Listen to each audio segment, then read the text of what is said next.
Welcome to one of our Who Are We discussions. Today we hear more from one of our new expert partners, 3 and 6. Joining us for this discussion are Ben and Tris, the co-founders of 3 and 6. And through our conversation, you'll hear more about the company, when they were founded, typical client profile, and geographical focus. After which we dig deeper into the backstory, how the company came about, risks taken to get started, and what the future holds.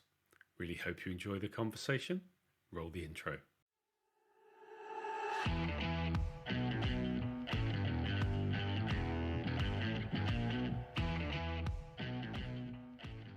Hi guys, first of all, thank you for 3 and 6 becoming an expert partner. Really appreciate it. Great to have you on board. Had a couple of conversations with you guys already. I think it's going to be a fun working relationship. Be interested to see what content we can be doing with you guys. And we know that recently we've just been pushing out around your white paper, and we'll make sure that there's a link down in the description so that people can access that as well. But here the purpose of getting you guys here is to do one of the Who Are We interviews, which is just a chance for people to get to know what 3 and 6 is all about, who you guys are. So let's start off. First and foremost, if I could just get you guys to introduce yourself, and then we'll do a few rapid fire company questions and then dig into it. So whoever wants to go first, you crack on. Well, if you don't mind. Yeah. I'm Ben Hanley. I'm the better looking half of 3 and 6. I've been in the digital industry since before I can remember. I broke my first computer when I think I was 6. I've been interested in technology ever since. Gravitated into hospitality around 2014, 2015, simply because of where we lived in the world. Very interested, especially where we're going now with technology, generative AI and LLMs, and how it's going to impact hospitality. Very good. Very professional. I know. Yeah, very professional. Well. Thank you. So I'm Tristan Heaword. I'm the other half of 3 and 6. I'm probably the more working half. Is that if you're the better looking? I must be the harder working one. No. I'm pretty much similar to Ben, been involved in technology on and off throughout most of my career. Got involved in the hospitality world exactly the same time as Ben. We kind of come as a package duo. Getting involved with a company over in the US in New York, which is coincidentally enough where a lot of our current clients are also based as well. My background is more recently, same as Ben, digital marketing, meta search, websites, SEO, all of that. I want to say fun stuff, but people who are listening probably not going to think it's fun at all. Some people will, I'm sure. That one person at the back there. Hi, this is you. There you go. Brilliant. Well, I think we can see how this conversation is going to go. Let's do some quick fire questions around the company. So 3 and 6, when was it founded? 4.5 years ago. I checked that out. Yeah. 2018. 2018. Perfectly. And where are you guys located? I guess the company's domiciled in the UK, but 99% of our clients are US based. 95% of our staff are US based. Okay. So we're truly quite global. And how? Fully remote. Well, so, yeah, completely remote. Fully remote, apart from this glass office that me and Ben share. like two goldfish. So how big are you guys as a company? What's the kind of size of company? I think if we take into account everyone around the world, probably 15, 16 people, I think. Yeah. At the moment. So that's a good mix of full-time employees and contractors that we dip in and out with the expertise as and when we need. You said the vast majority of your staff and the vast majority of your clients are over in the US, yeah? So, but I mean, picking up on your last point that people can work anywhere, I guess you would work with any client wherever they may be. That just happens to be how it's grown. So what's your client profile then? I mean, how's that evolved? Great question. So we are largely, our specialisms are in independent hotels. Mm-hmm. That could be from a hospitality management groups. Yeah. That could be from a 10-room like mom and pop B&B to like a 1,000 key monstrosity in the middle of Manhattan, and everything in between. And it just seems to be where we've become really good at getting results, and we've been able to differentiate ourselves from the competition. And so that's just seemed to where people see those kind of groups and those kind of hotels seem to gravitate towards us because of the way we are, the services we provide, and how I think we approach things differently. And so, although you've got a lot of US based, are you looking to try and bring up the similar sort of clients in UK, Europe, or is it, what's your kind of plan geographically to look at expanding your client profile? World domination, basically. Absolutely.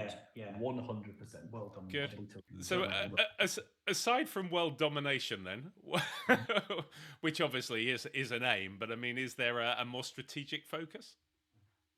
Yeah, I think at the moment we've been expanding within the networks that we've already created over the last sort of 8 or 9 years.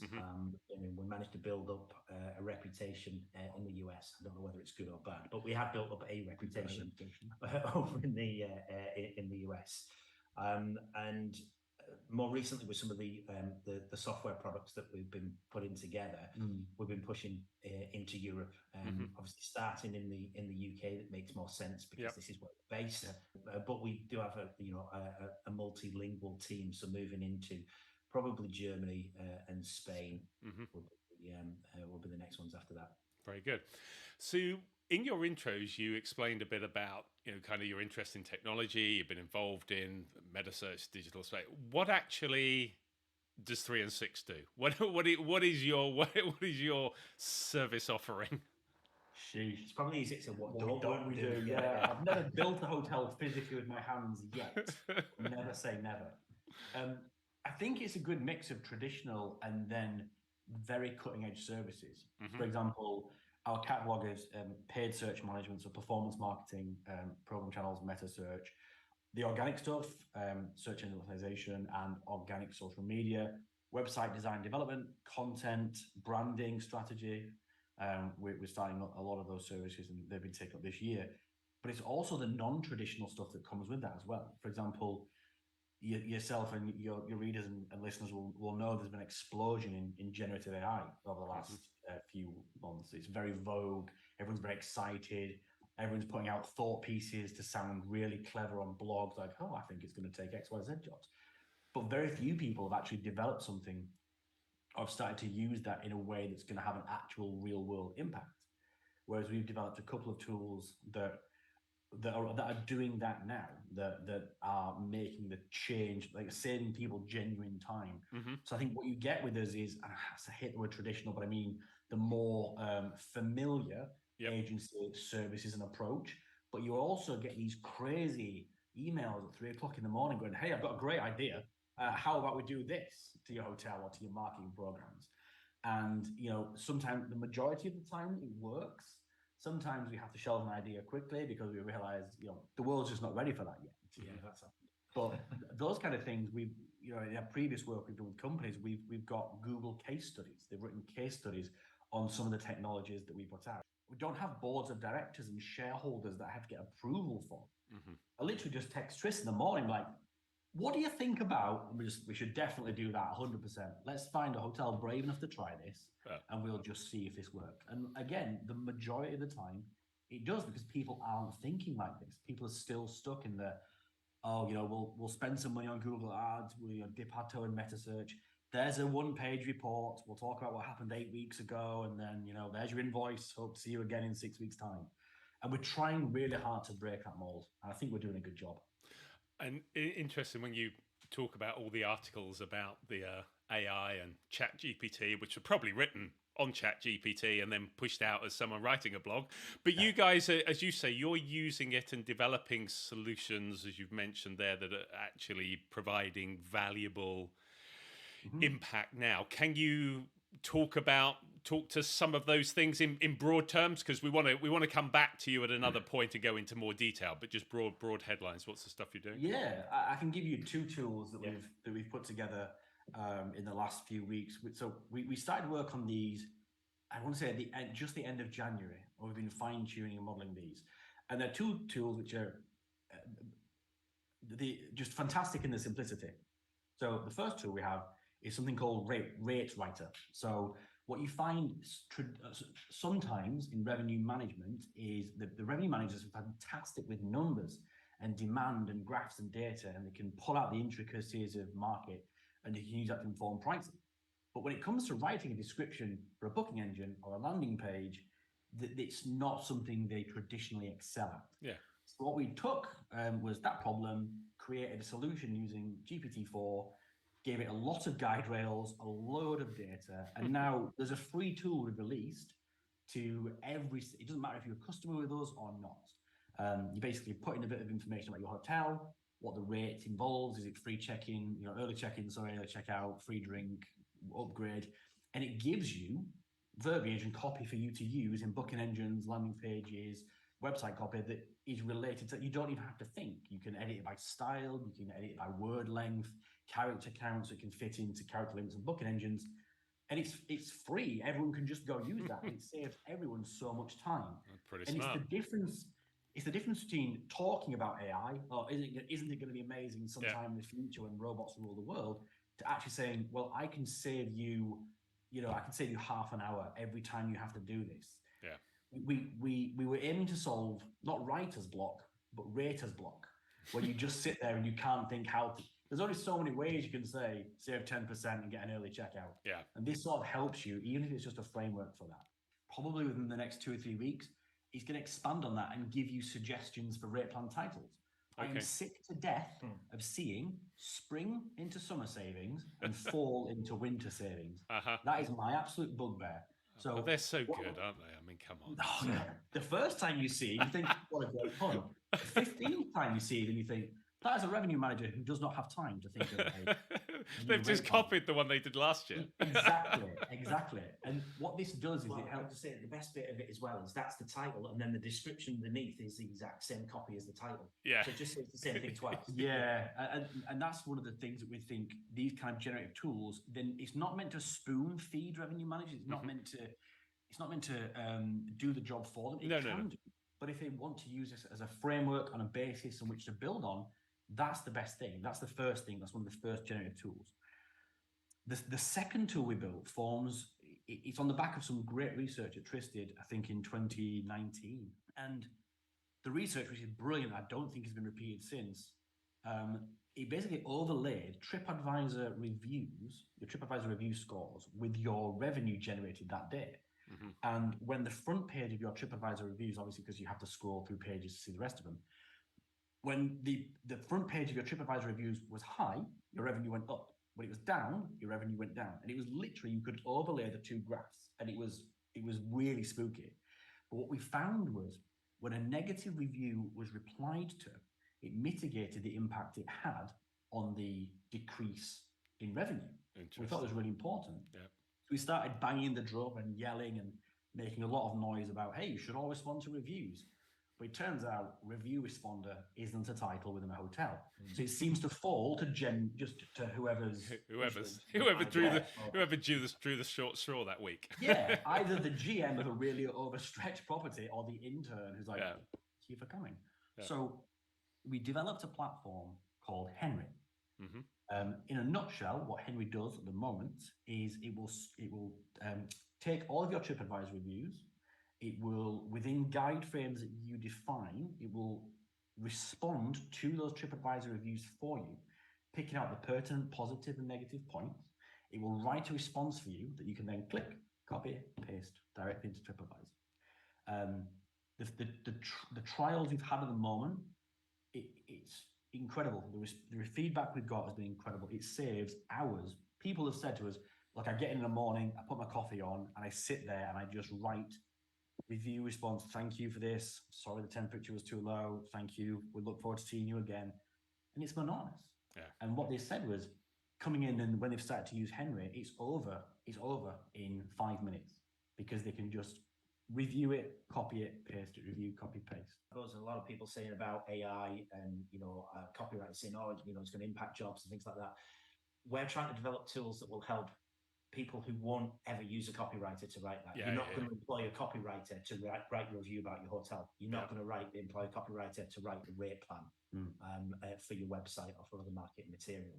And there's more and more tools that we're working on. There's some using AI, some not using AI. Things that over the next 6 and 12 months we're going to be releasing that are either going to be a mixture of completely free tools or integrated tools with the platform that we're putting together. Let's go back a little bit. What kind of prompted the, okay, guys, let's sit down and form 3 and 6? Ben and I were working together in a different organisation. We were in a government-led job that we felt was stifling our creativity. Stifling our creativity. Yes, that's a nice way. I think it's probably clear to see we're not cut out for government work.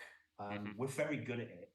We were really good at it. Award-winning, in fact. But we decided that what we were going to do was try and branch out and do something different. And I remember Ben walking into the office where I worked and said, Tris, I'm going to build websites. Okay. First of all, that's not how I talk. Do you want to do it as well? I do. I don't think I whispered to you, but I kind of did. Yeah. So next thing we knew, we were back up brushing up on HTML and CSS and a few other things as well, building websites. And then we quickly realized, as Google Ads were coming out, and that was kind of taking off, we realized that it's probably a little bit more aligned with our personality, with our skill set, where we wanted to go. And before we knew it, things absolutely exploded. And then somewhere around 2014, 2015, we met with a US-based booking engine. And they made us an offer that we couldn't refuse to help them build a digital marketing department. And thus we got into the hotel world, which we were kind of looking to specialize. We just didn't know what in. So we accidentally stumbled on the hotel world, and we've not looked back since. It's been absolutely superb. It genuinely, I think, even with all the difficulties that's happened in COVID for hotels all around the world and associated companies that are attached to those hotels, we've got skills that we could have gone and looked elsewhere. We could have gone out. We could have left the industry, but we didn't. We decided, no, 3 and 6 needs to exist. We need to double down in the hotel world. Absolutely. So we ended up working from 2015 to 2020 with this particular company. I had a fantastic time with them, learned an awful lot, and made some really, really good friends. And everything was going pretty well until around about March 2020. Did something happen? I don't know if you recall. Yeah, there was like an event, or was there something? Yeah, it was ITB Berlin, wasn't it? It was it was a bump in the road, and at the time the company faced some challenging decisions, and the entire team in the digital marketing division, the entire team bar one person was let go. And spoiler, we weren't the one person that was kept behind. So we faced quite a tough decision actually at the time. So we had a call with all of our team, and we basically told them not to worry.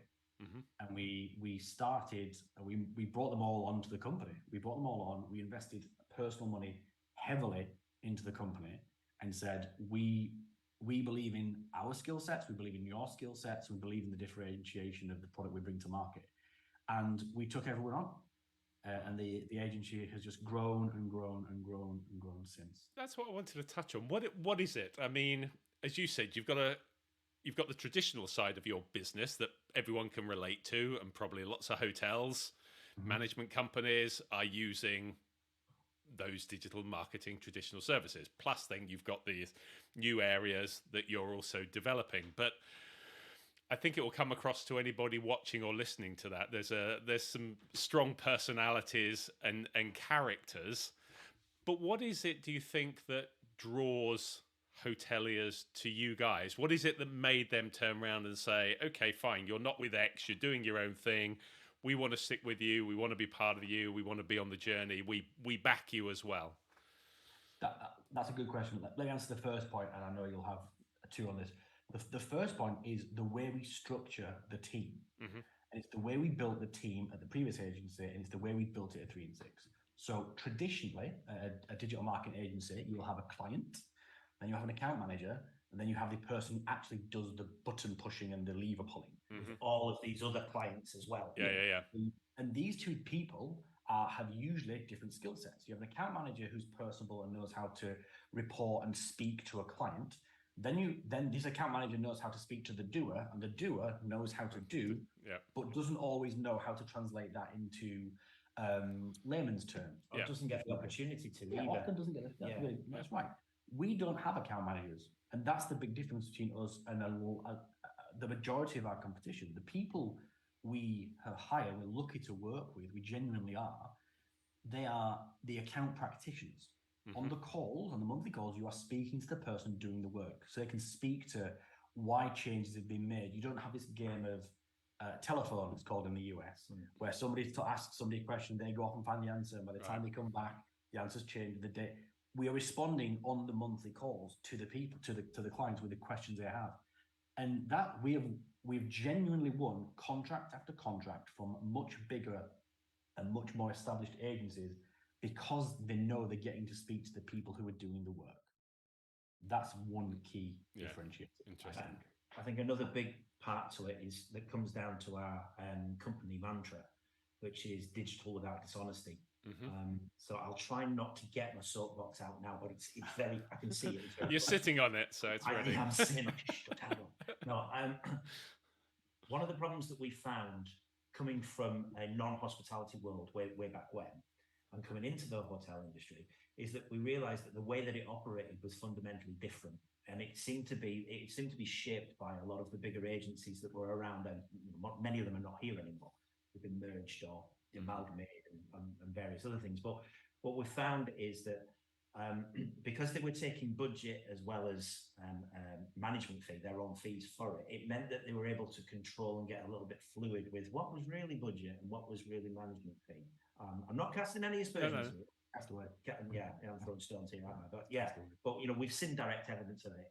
In our line of work, just looking at a report, let alone some of the other things that we've seen, you can tell that something's not right. When you're charging $2 a click for a display for a banner image when it really should be like 20 cents. There's things that are going on there, so you can see that in reports, and there's a lot of opacity within the industry. And quite frankly, it's given us a bad name. It really is. It's given the industry as a whole, the hospitality digital marketers, it's given us a bad name. And we've been trying to change that. And it's very simple things like, we will give you access to your data. So if I'm speaking to you on a monthly call, I'm sharing the screen with your live data, not with a report or an Excel sheet or whatever it's going to be. That's numbers that I can create. None of that. We've got those reports, obviously, but we'll go in and we'll start looking at the account. We'll look at Google Analytics. We'll look at AdWords. We'll look at Facebook. We'll look at meta search, and we'll bring it up. You can then go away as a client. You've actually got access to all of this. If you haven't got the time or the understanding to go in and look at that, we'll teach you. We'll show you. I mean, obviously, we can't create the time, but we'll jump on a call and say, right, what is it you want to look for? This is how you find it. Yeah, and that it just develops trust. It just fosters a relationship, and I think that's one of the biggest things that we have with all of our clients is that trust. And we also, when we come and speak to them, we're not just talking about digital marketing. We're talking about other things. We're talking about ideas, talking about trends, trying new things. As soon as the opportunity for TikTok was out, right, who do we know who's going to be right for it and ambitious enough to try it? Okay, let's go and get in touch with 3 people. I also think reporting. I don't want to turn into a sales pitch by accident, but reporting is something I don't really understand why clients, groups, and hotels are okay with how some of it's done. One of the what I really try and impress upon the team is you are not just a PDF mannequin.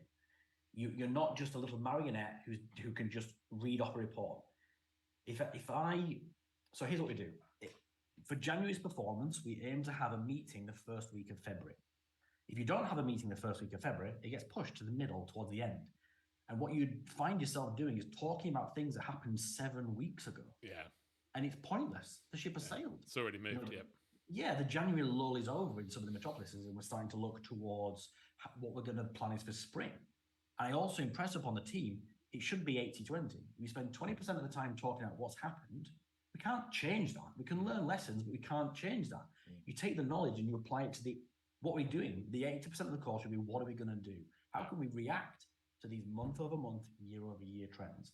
You're not paid to recite PDFs. I could get my son to come and recite a PDF for a client. I can pay him in Haribo. You'll develop an AI app that'll pull off a report anyhow, won't you? Yeah, So it's like press a button. That's not bad. We could do that now. We could do that right now. Genuinely, we could do that right now. And that's one of the things I think that continues to differentiate us is how we present the data. Honestly, bluntly, and transparently.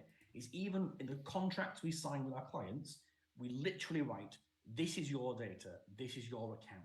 If you don't want to work with 3 and 6 anymore, that's fine. We'll be your biggest cheerleaders from the sideline. We will give you your Google Ads account. We'll give you your analytics account. It is your data. And you ask any hotel that's gone through this, a separation from an agency and having to start again from zero. That's a nightmare. It's awful because the data is gold. It's pure gold in terms of value. Oh, that offboarding process for me, because obviously we take over from accounts that were already in existence, quite regularly. We're fortunate. We've been very blessed that we're a growing agency.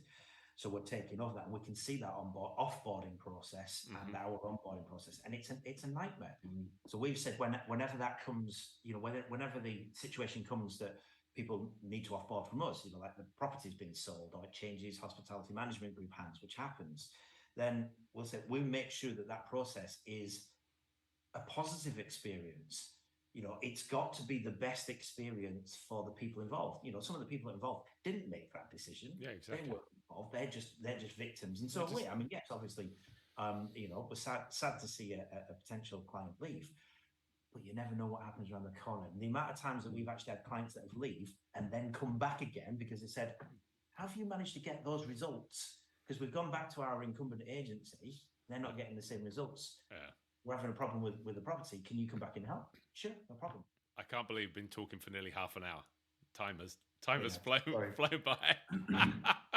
But I when he talks so much. Well, I didn't want to say that, but I'm sure it's indicative of why your clients value you, enjoy working with you, and we look forward to spending the next year working with you, developing content with you, helping to promote what you guys are doing. And I get a sense it's going to be a lot of fun. So thank you for joining us today. It's really appreciated. No worries. Thank you. Yeah, definitely enjoyed it. Thank you. Well, I hope that conversation was of interest, and thanks again to Ben and Tris for joining us. If you have any thoughts or views on this conversation, please feel free to comment below. If you like the discussion, please don't forget a thumbs up. And if you're interested in more of our videos, here is a link to our Expert Insights playlist, and here is the link to our Coffee Time Chat playlist. And here is the button if you would like to subscribe so you don't miss out on future videos. Thanks again for watching.